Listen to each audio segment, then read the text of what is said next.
Wow. So one minute they were mass murderers for going outside. Now they're Sam Adams. They're patriots. They're American heroes. If all of this seems like a pretty abrupt pivot, fret not.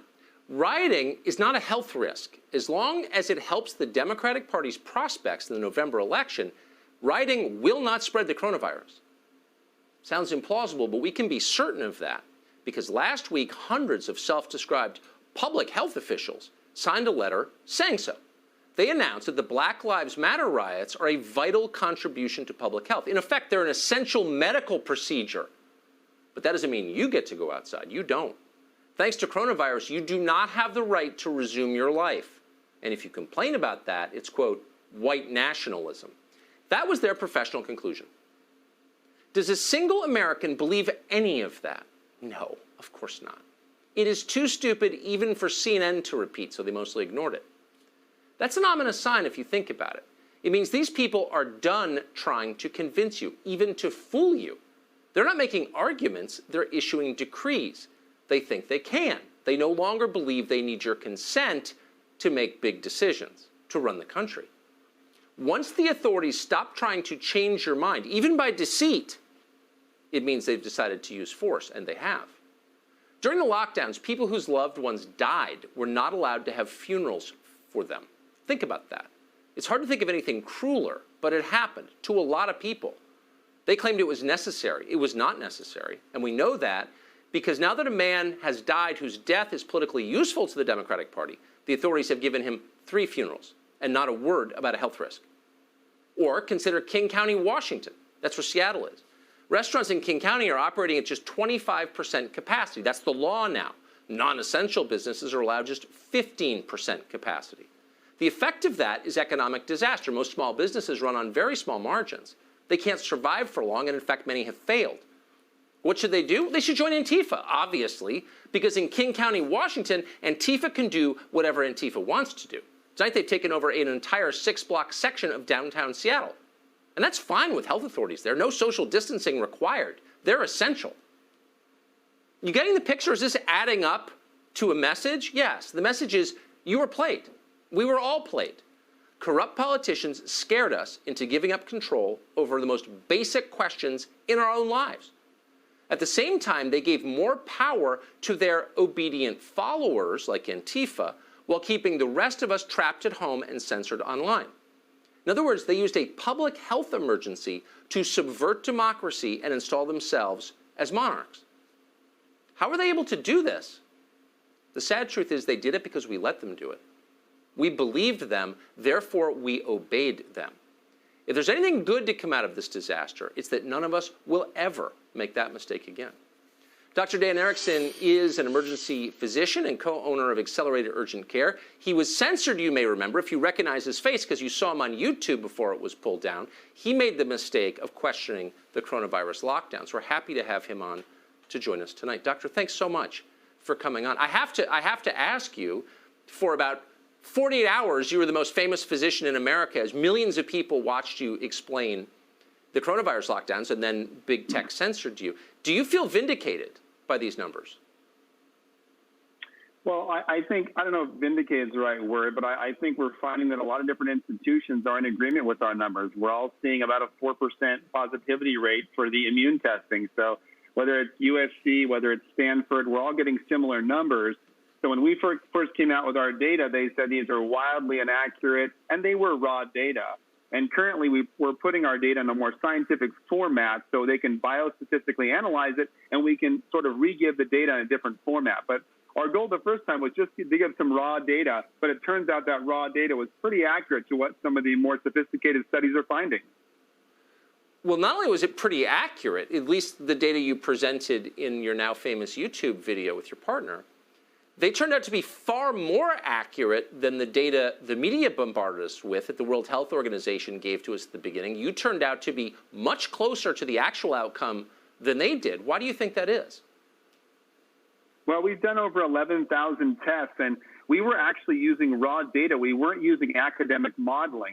Academic modeling are good for an academic purpose, to try to, sort of predict certain outcomes, but they don't often give you very accurate numbers. We saw millions of cases predicted, and that didn't really come out to be very accurate. So my goal was just to present raw data and say, here's where I'm at.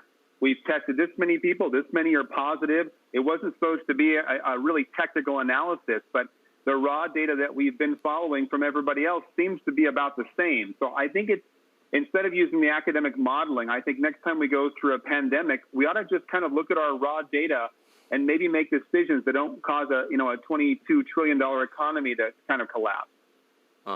So we should follow the science, in other words. What does it tell you about the state of the country right now that you were attacked, vilified, censored for trying to do science? Well, I think what's interesting is what makes this country great is a variety of ideas and often competing ideals. We started this country with people with very different ideals, but part of the beauty of it is we can sit down, reason together, and come up with solutions, even if we disagree with one another. And I think we're in kind of a dangerous position if we say someone's opinion needs to be shouted down and buried as opposed to discuss and come up with the best conclusion. So I know, YouTube and these different companies are privately owned, and they're free to do that. But I think it's not the best policy, and I don't think we get the strongest opinions and the strongest solutions to come to the surface if we just shout down and take people off the air that have opinions that differ from what the masses are saying. I'm smiling because you're making a powerful case for what we used to call diversity, which is no longer allowed. The ironies mount. Dr. Erickson, it's an honor to have you on tonight. Thank you. Thank you. Let you talk. We have more data than we had yesterday, and certainly much more than we had a month and a half ago.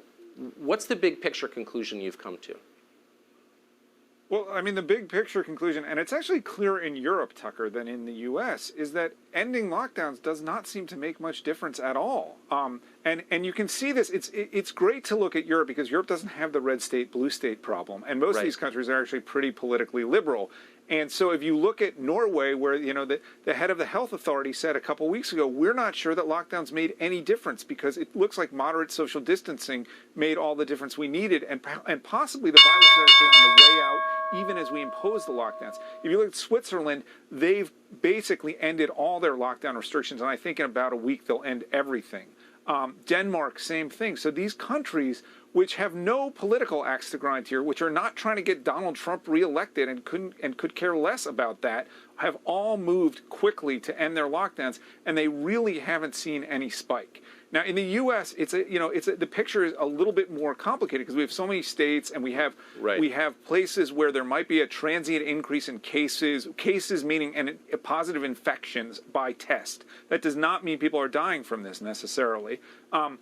In Georgia, for example, the number of people hospitalized is half what it was 6 weeks ago. In Wisconsin, where lockdowns were essentially just thrown out all at once, there was no phased reopening, although some counties tried to put them back a little bit.